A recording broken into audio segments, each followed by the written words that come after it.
Hi guys, Liz Wheeler here. This is one of my favorite episodes that we've ever done. The feedback that you gave me on this episode was almost next to none. No other episode have we ever gotten this feedback. So I wanted to re-watch this, re-listen to this with you because it is as relevant now as it was the day that we first aired it. So without further ado, here it is. If you aren't already following Steve Malloy on X, you must stop what you're doing right now. Go over there and follow him. He is smashing lies about the Maui wildfires. His X handle is junk science, so it's x.com/junk science. We are going to walk through some of these climate change lies that are being told about the Maui wildfires and the actual facts, scientific evidence, data that debunks the political lies that are being told. We're going to talk about that in just a minute, but first I want to watch a video with you.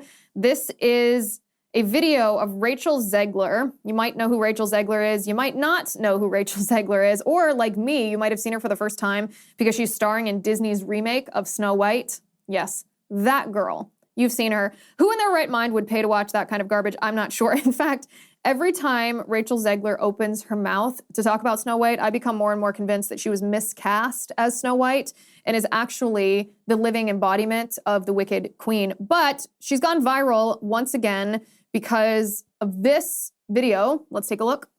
I mean, you know, the original cartoon came out in 1937, and very evidently so. There's a big focus on her love story with a guy who literally stalks her. Yeah. Weird. Super weird. So we didn't do that this time. So no prince or a different kind of prince? We have a different approach to what I'm sure a lot of people will assume is a love story just because, like, we cast a guy in the movie. Right. Andrew Burnap, great dude. Yeah. It's one of those things that I think everyone's going to have their assumptions about what it's actually going to be, but it's really not about the love story at all, which is really, really wonderful. And whether or not she finds love along the way is anybody's guess until 2024. All of Andrew's scenes could get cut. Who knows? It's Hollywood, baby. I don't know who cast her. I don't know who would pay money to watch this, which is kind of a rhetorical comment because a lot of people will watch this movie, which is why we're talking about it today. It's an interesting PR tactic that she's using because it appears that she is trying to make us feel stupid for enjoying the original Snow White, enjoying the fairy tale, or enjoying the movie that came out in 1937, which is an odd tactic to try to change people's minds on a political issue, which seems to be what she's trying to do. If she's trying to tell us that the original Snow White was misogynistic, sexist, oppressive of women, whatever feminist nonsense she's trying to spew, then she is trying to change our minds to hold a different opinion. And it's a very weird tactic to try to make someone feel stupid. It's called gaslighting. People will sit there and be like, well, am I crazy? Am I crazy to think that this nonsense, this new Snow White, where Snow White isn't white and the 7 dwarves aren't dwarves, that there's only one dwarf? Am I crazy to think that this is really weird, that this is really woke? This is the tactic that she's using. And honestly, I will be very blunt with you right here. I missed this part. I didn't realize that this was the tactic that she was using because I myself am a bit immune from this tactic. And the reason I'm immune from this tactic is because I was homeschooled.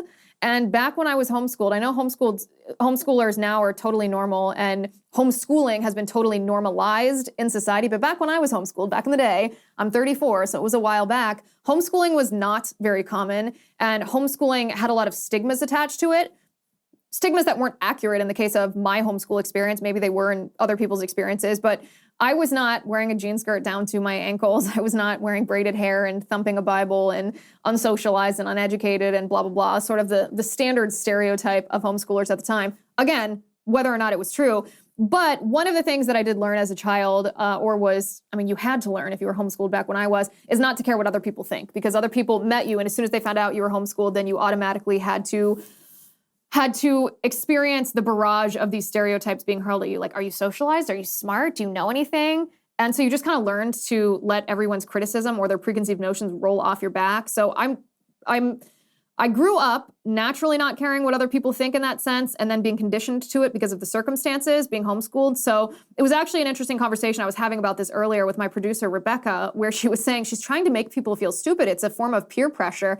And I was like, you're completely correct. It is a form of peer pressure. She's trying to gaslight you into thinking that the original Snow White, that she's trying to gaslight you into feeling weird that you liked the original Snow White and make you feel bad like you're some kind of evil person that wants the oppression of women if you don't like her woke nonsense, which is weird. It's weird. I mean, it makes you wonder for a second why is she even participating in this remake? Why is Disney remaking Snow White if they think the original plot of this fairy tale is so abhorrent? You could do any movie under the sun. You could take any fairy tale. You could take any script. You could do anything that you want in this movie. Why would you make this movie based on this plot if you think that the original fairy tale is so abhorrent?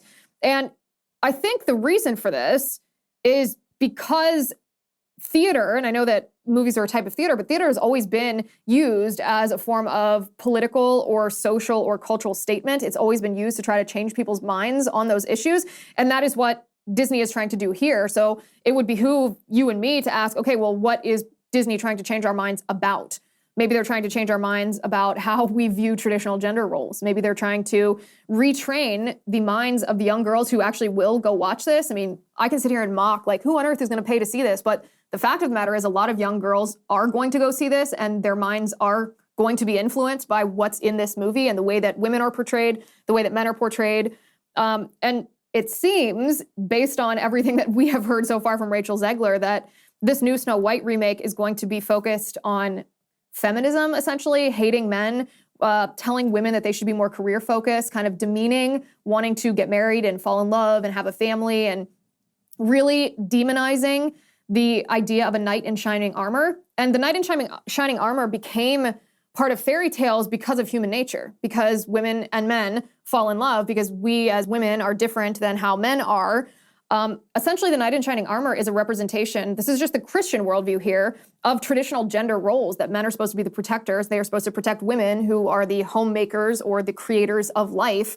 That's the Christian worldview. That's why it shows up in so many fairy tales. But it seems that the political, cultural, and social statement that Disney is trying to make with this piece of entertainment is to change the minds of young girls, or to re-educate the minds of young girls about how to view traditional gender roles or traditional roles of men and women. I don't even like to use the word gender anymore. But the desire for companionship and partnership in a spousal relationship is not bad. There's nothing to be ashamed of to desire love in a husband and a family. There's a reason that movies like Snow White resonate across political lines, that young women for literally centuries have liked this fairy tale, because you don't have to be a Republican to feel this way. This is human nature. This is how women are made. They want to watch a love story. The deep desire for a family is universal, is what I'm trying to say. It crosses time, and it is perfectly normal. And Disney seems to be trying to tell young women, or retrain young women's minds, gaslight them into thinking that that's somehow bad. It's a deeply dangerous political narrative that we are seeing from Disney. And by the way, conservatives are not, I want to address this narrative I've seen quite a bit on X. Conservatives are not the one making this Snow White remake popular with our criticism, not at all. In fact, this has been something that Republicans have fallen for a long time. If we ignore pop culture influences because we recognize at the outset that they're bad, if we just brush them under the rug, ignore them, try to turn a blind eye to them, then those influences are still influences on young people's minds. We just aren't competing or trying to debunk the narrative. We're not competing for the minds of those young people. And the result of that is we get chaos like we have now. So we should be talking about this. We should be talking about Snow White because it's deeply dangerous. Speaking of deeply dangerous, Joe Biden responded finally to the Maui wildfires. And some people are saying that this is Biden's Bush and Katrina moment. We're going to watch that video in just a second. But first, I want to talk to you about Cozy Earth sheets. You guys know I love my Cozy Earth sheets. I have them on my bed at my house right now. I love them, and I know you'll love them too, because summer used to mean that I was always kicking off the sheets every night to try to stay cool. Even though we have air conditioning, you can still tell it's summer. You're still warm. But that all changed when I discovered Cozy Earth bedding. I now sleep comfortably even on hot, sticky nights, and you can too. Simply swap out your current sheets for soft, breathable, temperature-regulating sheets. And if you don't agree that you're sleeping cooler and more comfortably this summer, they will refund your purchase price plus shipping, no questions asked. And you get to 100 nights to try them out. That's right, 100 nights. Sleep on them, wash them, try them out. How can Cozy Earth make such a guarantee? They are that confident in their product. For a limited time, you can save up to 40% on Cozy Earth. Go to cozyearth.com. Use my promo code Liz40 at checkout to save up to 40% right now. Try them out for 100 nights. If you don't sleep cooler, send them back for a full refund. That's cozyearth.com, promo code Liz40. Cozyearth.com, promo code Liz40. Joe Biden finally responded to the horrific, the tragic, the deadly wildfires that are happening in Hawaii. on Maui right now, and he just left the beach in Delaware. He was vacationing there, and this is what he said in response to a question from a reporter about the rising death toll on Maui. Take a listen. President, any comments on the rising death toll on Maui? Will you come talk about the Hawaii response, Mr. President? No comment, says the President of the United States. No comment. There are a lot of people who are saying that the moment that this is Biden's Bush and Katrina moment, you know, the moment where Bush was in the airplane looking out the window, they released this photograph of him looking down on the wreckage from Katrina, and the image did not portray what the Bush administration ostensibly wanted it to portray. It made Bush look like an elitist. It made him look very far removed from the problem, and it arguably, you can make different arguments here, but arguably this was the beginning of the end of the success of the Bush presidency. There are some who are saying that Joe Biden's response to the Maui wildfires, his no comment, could be the same moment. I don't think it's going to be the same moment because the media is protecting him. It was the media who made the Bush-Katrina moment a thing. The media are going to do the opposite with Joe Biden. They are going to protect him. So I don't think it's going to be the same moment. However, we talked a little bit about this yesterday, but more information has come to light. We still don't know all the details about what happened with these Maui wildfires, but we are learning more each day. And what we're learning is that the Democrats are liars. We're learning that the mainstream media has no interest in the truth, and that Democrats, it's just the most despicable political tactic to use a tragedy, especially a tragedy where a large number of people are dying, including a large number of children are dying, to try to push a pre-existing political narrative. We see this sometimes when there's a mass shooting or some kind of gun violence, and the left immediately steps in and tries to push their anti-gun, anti-Second Amendment agenda. Like, people just died. Stop trying to push your tyrannical agenda on us. We saw this during COVID, where people were so fearful, and the Democrats used this fear of COVID to push their pre-existing political agenda towards authoritarianism. This is exactly what's happening now. Whenever you hear a Democrat say, oh, this is about climate change, they're using climate change as a vehicle to exert authoritarian control over us, and they're trying to exploit a tragedy in order to accelerate that agenda. But the facts of the matter show that A, the government in Hawaii was delinquent in warning people and preparing for wildfires, even though they had a ton of advance notice, not just of this wildfire in particular, but a ton of advance warning years ahead of time that this situation could occur because of circumstances on the island, and they did nothing to prepare for it in order to mitigate it. It's really, really a significant point to make that the government has a role in protecting citizens. There is a contract between a government and a citizen where the citizen relies to a certain extent on the government for safety. I mean, not safety in the sense that you can rely on a police officer always to be your personal security guard, but for a society, especially a community, we do rely on the government to act with due diligence, or otherwise they should relinquish their rights over certain properties. And what I mean by that is, if we can bring this up on the screen, this is element number 3. Steve Malloy, who I mentioned before, is doing an excellent job documenting all of the failures of the government in Hawaii. There was no water in the fire hydrants. This is according to a firefighter who was on duty. No water in the fire hydrants, even though they had warning of the risk of wildfires in Hawaii.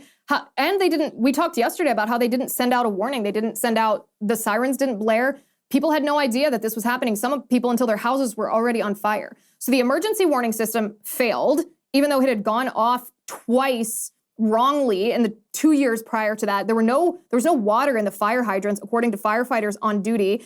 And then we have this situation. This is very similar to what happened in California, where there's no brush control.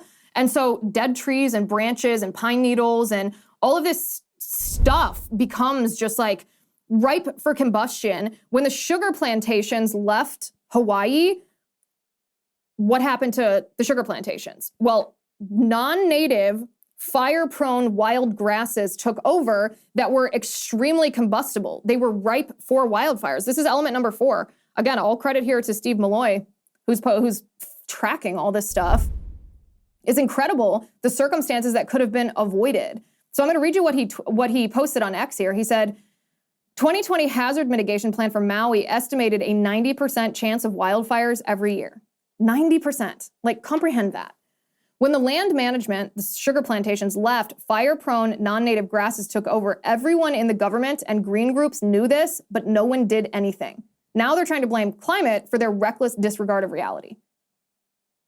So they knew that this was basically a tinderbox. They could have done anything. I mean, you could have sheep graze on that grass and it would mitigate the risk. And I say sheep because this is exactly what happened in California. There used to be sheep ranches in California. And sheep, anybody who has owned a sheep knows that sheep eat everything down to a nub. So plants, grass, shrubs, just eat it down to a nub, mitigate the fire risk. But when the sheep ranches were bought by the government in California and these areas of land became national parks, the sheep were no longer on this land, and all of this shrubbery and this brush and this grass grew and wasn't tended at all, and therefore became dangerous for when a fire was started. The same thing happened in Hawaii, and yet the government knew it, the green groups knew it, and no one did anything about it, and now they're pointing the finger at climate change, which is their pre-existing political agenda to exert authoritarianism over us.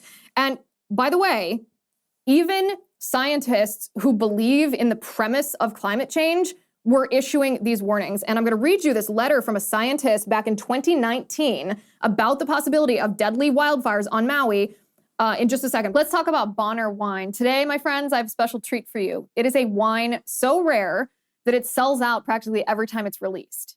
It's Bonner Private Wine's Sunological Malbec, a never-before imported gem. Picture this. Deep in a remote valley in Argentina, at a breathtaking altitude of 8,950 feet, sits the third highest vineyard in all the world. It's here that the Sunological Malbec is born. Now, what sets this bottle apart from home or restaurant wine? Sunologico is highly rated at 91 points. There's no fining or filtration done when producing Sunol, preserving its true natural taste. It boasts a staggering 10 times more resveratrol levels, and it has 93% less sugar than bulk grocery store reds. And Bonner Private Wines is the sole importer of this amazing Malbec. I've arranged for you to get a bottle of this exclusive wine by visiting bonnerprivatewines.com/Liz by becoming a member of Bonner Private Wine Partnership. But act fast. This exclusive Malbec sells out quickly and you don't want to miss your chance. If you visit bonnerprivatewines.com/Liz right now, you'll not only get the Sunol, but you'll get your wine for over 50% off plus free shipping. Visit bonnerprivatewines.com/Liz to get your wine delivered directly to your doorstep. So back in 2019, a scientist who believes in the premise of climate change, which I do not typically believe in the premise of climate change, issued this letter. I want to bring this up on the screen. This is from Clay Trauernicht, who writes, I appreciate your newspaper's coverage of the West Maui wildfires, especially with respect to their impact on the local community. I agree these fires raise many serious questions. However, I'd also offer that many people are working on the very answers to those questions across the state. It's not rocket science. There are just 3 ingredients to every wildfire: an ignition source, fuels to burn, and the right climate. Local knowledge and local action can help with 2 of these. For fuels, Representative McKelvey hit it on the head in the article. Rains come, the grasses grow. Rains stop, the grasses burn, aka the grass fire cycle. Maui is now firmly in the post-plantation era, and the West Maui fires are only the most recent example of what eventually happens when large tropical grasslands go untended. But the fuels, all that grass, is the one thing that we can directly change to reduce fire risk. Fuel breaks can be expanded to slow fires and provide access for firefighters. Livestock are an incredible tools to keep fire risks down. We can plant other things. Active agricultural lands, for example, don't burn, or they burn when we want them to. And restoring forest cover and riparian vegetation can limit the potential for fires to spread. Ignitions are trickier. Electricity infrastructure is clearly an important area to explore. But far more important than these ideas are the people who are turning them to action. He talks a little bit about the government infrastructure here, but then he goes, we cannot diminish the scope of this challenge. This submission offers little to alleviate the trauma felt by the families who experienced and suffered losses in those fires, yet there's no better reason to take this issue head on and no reason Hawaii cannot take matters into its own hands. While we continue to compete with other states for federal fire mitigation funding, California decided last year to allocate $195 million for a fire forest health fund. The West Maui fires are, again, just the latest example of the cost wildfires continue to exert in terms of life, property, and our irreparable and irreplaceable cultural and natural resources. Just like with climate change, We know what steps will reduce the risk of wildfire, but actually taking these steps will require reinvesting in and frankly reimagining our individual and collective responsibility for the larger landscape. I found that to be totally interesting because it is a scientist who believes in the premise of both climate change and in the premise that government spending should be used for these mitigation measures or these prevention measures. You can compare that to the governor of Hawaii, Josh Green, who is blaming climate change. And at first this seems like, oh, this governor, Josh Green, is just deflecting responsibility. He doesn't want to take responsibility for being negligent in enacting these mitigation measures, but it's also more than just deflecting responsibility. It is the most evil of all the political tactics. It's exploiting fear and grief to push pre-existing political agendas. And that's exactly what the Democrats are doing right now, even though the science shows, this is element number 7, that there has not been an increase in natural disasters, let alone one that's traceable to climate change. You can see this. Let me bring this up on the screen. This is element number 7. It'll be the graph that shows especially 2020 to 2022. There we go. Look at that. There hasn't been an increase from the year 2000 through 2022.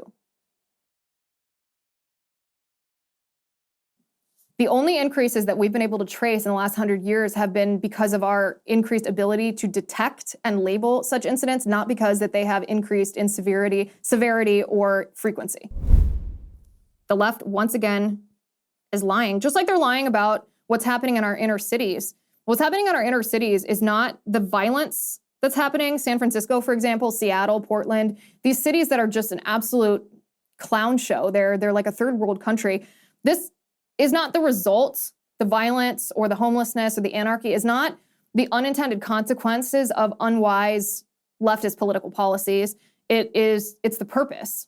This is the goal of these political policies. There's a police officer in Seattle who served on the force for 23 years. She served for 23 years and she quit, she resigned, and instead of undergoing the classic exit interview, she wrote a scathing 15-page letter to the police chief about the mayor, about the city council, and about the police chief himself, accusing them of negligence and intentionally running the city into the ground. And I want to read you just a little bit of this letter in just a moment. All right, I want to introduce you guys to the Wellness Company. Doctors who actually follow science, like Dr. Peter McCullough, you know him, we've had him on the show before, started the Wellness Company to build a parallel healthcare system, one free from big pharma and big medicine corruption. Because the fact of the matter is, you and I, we must take control of our own health, especially in a post-pandemic world, which is why we've got to talk about this spike support formula from the Wellness Company. It's a revolutionary supplement. You can find it on their website. Highly recommend you look it up. Thousands of people have reported better mental clarity, reduced inflammation, and increased energy levels. The founding of this company is actually quite interesting. It's because of our failing medical system, because of big pharma, and because of a lack of appreciation for natural approaches to cure illness. The Wellness Company's vision champions the right to make one's own choices for their body. And no, we're not talking about abortion. The Wellness Company strives to build a new healthcare system that actually earns people's trust, governed and operated with transparency, offering the highest quality practitioners who align at their core with the fundamental belief that patients should be put first. The medical teams at this company fight for medical freedom and truth and are devoted to helping the public. So I highly recommend you visit their website. Go to twc.health/Liz. TWC stands for the Wellness Company. twc.health/Liz. Use my promo code Liz to save 15% at checkout. That's twc.health/Liz, promo code Liz. Okay, so this police officer in Seattle wrote a scathing 15-page resignation letter just excoriating the city's political leadership. And I want to read, this was reported first by Jason Rantz, and I want to read his report first. He writes, Lieutenant Jessica Taylor served in the Seattle Police Department for the last 23 years, but she called it quits on August 1st. And she made sure she didn't leave quietly, providing a rare and in-depth look into how officers perceive the city and local lawmakers. Taylor refused to fill out the exit form, which asks questions like why is an officer leaving, who's their new employer, what the officer liked most and least about working in the department. Instead, she offered Chief Adrian Diaz a 15-page resignation letter that promised a, quote, unfiltered, raw, and unapologetic description of why she made the decision to retire. I wanted to go out with the truth, Taylor told Jason Rantz. Taylor did not hold back her criticism. This is what she wrote. Chief Diaz, let me tell you, the state of the Seattle Police Department and this city is a disgrace. The toxic mix of the Seattle City Council's absurdity, the spinelessness of the mayor, the leniency of the prosecutor's office, and your failed leadership has accelerated the city's downhill slide straight to rock bottom. The problems were already brewing before you came on the scene, but since your arrival, it's been a free fall into anarchy and chaos. She called out the Seattle City Council members, saying that they lost touch with reality, making decisions that defy common sense and basic logic. Their priority, she says, is playing politics, pandering to radical ideologies, rather than genuinely serving the city's and its residents' best interests. Their absurd policies have turned Seattle into a playground for anarchists and criminals, and they seem utterly unconcerned with the devastating consequences of their actions. If you haven't noticed, she wrote, the criminals are running the city. She said that Mayor Bruce Harrell lacks the courage to take on the council. She said instead of taking decisive action to protect the city and its citizens, the mayor ignores the rampant lawlessness on our streets. It's a disgrace to see a city leader prioritize political correctness over the safety and well-being of its people. She said it's no wonder Seattle has become a laughingstock of the nation and the globe. They're laughing about us on the international news. Aren't you embarrassed? I am. It's mortifying. The city that once prided itself on progressiveness and prosperity has now become a hotbed for crime and anarchy. This is pretty telling stuff. Meanwhile, in San Francisco, the crime in downtown San Francisco has become so bad that especially near the San Francisco federal building, that employees are being told that they should work from home and not even come in to the San Francisco federal building. The point here is the policies, the decisions that the politicians are making that lead to anarchy and chaos, lawlessness, crime, abuse. This is not the unintended consequences of unwise policies. This is the purpose. The purpose of the left's policies, of their radical policies, is the destabilization of our cities, because the goal of their political ideology is the destabilization of our civil society in order to destabilize our government institutions. This is how they're doing it. This is how they're doing it. Meanwhile, Senator Ron Johnson says that COVID-19 was planned by a group of elitists, and he named the elitists that planned COVID-19. This is what he said. This was all pre-planned by an elite group of people. That's what I'm talking about. Event 201 that occurred in late 2019, prior to the rest of us knowing about this pandemic.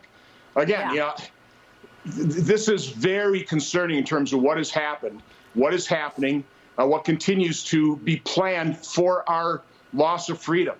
Again, it needs to be exposed, but unfortunately, there are very few people, even in Congress, that are willing to take a look at this. They all push the vaccine. They don't want to, be made aware of the fact that the vaccines might have caused injuries, might have caused death. So many people just simply don't want to admit they were wrong, and they're going to do everything they can to make sure that they're not proven wrong. We're up against a very powerful group of people here, Maria. But fortunately, you say, what can we do? Well, we do have reporters like yourself, like John Solomon, other people that have the courage to report the truth against the mainstream media and against the narrative. But that's the only way this is going to be solved, is we need the truth to be exposed. We need more Americans to listen to the truth, to be exposed to the truth, to pull their heads out of the sand, quite honestly, open up their eyes and understand what is happening in this country. We are going down a very dangerous path, but it's a path that is being laid out and planned by an elite group of people that want to take total control over our lives. And that's what they're doing bit by bit. They do it by increasing massive government spending, increasing the size of government, takeover of the WHO. These amendments that are coming up that are going to be voted on in 2024 on the WHO are frightening, and they really risk taking away all of our sovereignty. People have to awaken to the dangers of the moment. I love it. I love every word of it. The left can call me a conspiracy theory all day and all night long. I don't care. Senator Ron Johnson, I think he's the only U.S. senator who's actually said anything close to this, that COVID-19 was, at least the response was something pre-planned. You can make the argument that COVID-19, the virus, was released by accident based on the negligence in the funding from the U.S. NIH through EcoHealth Alliance to the Wuhan Institute of Virology. There are some people I know who think that it was released intentionally as a bioweapon. I'm not sure there's evidence for that.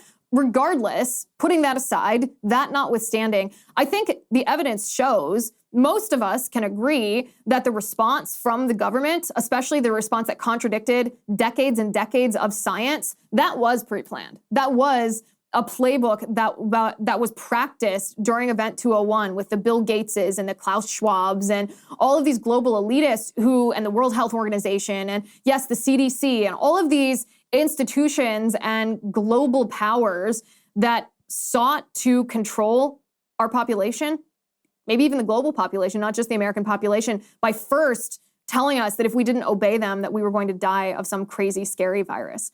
I love it. I love that he said it. He's the only one at that level of government who I've ever heard talk about COVID-19 in this based way, and he's correct. If we don't have more government officials speaking out like this, then the left and the globalists are going to be emboldened, and they're going to do it again. Okay, we have time for one more random thing from the internet. This is what happens when your vegetarian friends invite you over to dinner.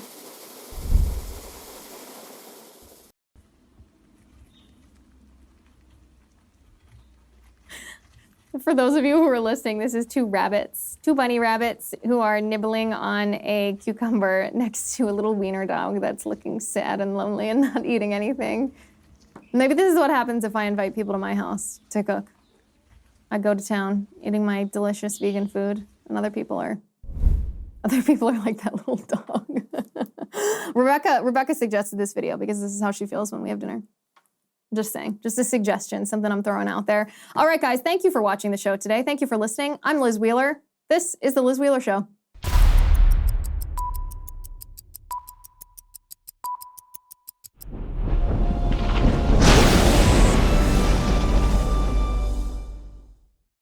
If you haven't already, give this video a thumbs up, hit the subscribe button below, and ring the bell to make sure you never miss a video.